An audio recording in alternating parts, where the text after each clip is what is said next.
signe de reconnaissance. J'avoue que ça a été une vraie révélation. Le fait de donner quelque chose aux gens, un compliment, eh bien en fait on se retrouve à recevoir tout autant que de donner. Alors j'ai été très intéressée par les états internes qui ont un impact important sur les comportements et c'est vraiment une prise de conscience pour moi. Donc je pense que ça va vraiment me permettre d'améliorer mes relations aux autres, tant dans le professionnel que dans le privé. J'ai particulièrement apprécié la technique de l'ancrage positif, le fait de pouvoir aller rechercher des ressources que l'on a en nous et qu'on a pu utiliser dans des situations extrêmes. C'est quelque chose d'assez fabuleux. Et je pense que j'invite tout le monde à pouvoir mettre ça en pratique. Et c'est une technique qui est particulièrement intéressante, je pense, dans des environnements difficiles, notamment dans les entreprises. Oui, ce que j'ai bien aimé apprécier de cette journée de formation, c'est à la fois cet ancrage positif par rapport à un événement futur et servir de ce que j'ai pu vivre auparavant dans un événement de cohésion d'équipe qui a été vraiment fabuleux. Et de pouvoir retrouver cela dans la limpidité, la légèreté et dans l'aisance. Voilà, de pouvoir me servir de ce que j'ai pu travailler aujourd'hui pour trouver cet ancrage positif, cette limpidité.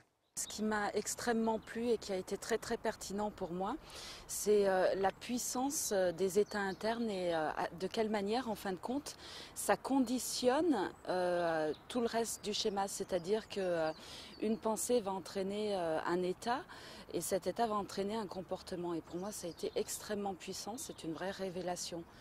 C'est vrai qu'en tant que manager, on a plutôt tendance à reconnaître les erreurs plutôt que les points forts et on avait tendance à oublier ces marques d'attention et que ça change véritablement le cours des opérations. Voilà. Alors, qu'est-ce qu'on peut retenir de cette phase sur les états internes? Je crois que le point important, c'est vraiment cette découverte que quand on parle de changement de comportement, certes c'est intéressant de prendre du recul sur les comportements, mais le plus important c'est de revenir sur l'état interne qui est sous-jacent au comportement. C'est-à-dire, quand je prends une situation, une personne réussie, je prends du recul sur ce qui s'est passé, comment ça s'est passé, et ensuite je vais identifier la ressource qui est derrière. Et le levier de la ressource est un levier extrêmement intéressant pour changer. Alors à partir de là, il y a évidemment tout ce monde des états internes sur lequel on peut évidemment avancer. Et je dois vous dire que derrière les éléments que vous avez vus là, il y a tout un monde sur lequel on peut encore approfondir. Ça, c'est des espaces aussi que vous pourrez découvrir quand vous viendrez en formation. Et puis avant de vous quitter, je vous invite bien sûr à la troisième grande partie, qui est le monde de la communication, dans lequel évidemment cette dimension d'état interne va beaucoup être prise en compte, puisqu'on va voir que dans de la communication, c'est surtout la notion de relation non verbale, c'est-à-dire toute l'émotion qui est transportée à travers un propos, qui va avoir beaucoup d'influence. Merci à vous, au plaisir de vous retrouver.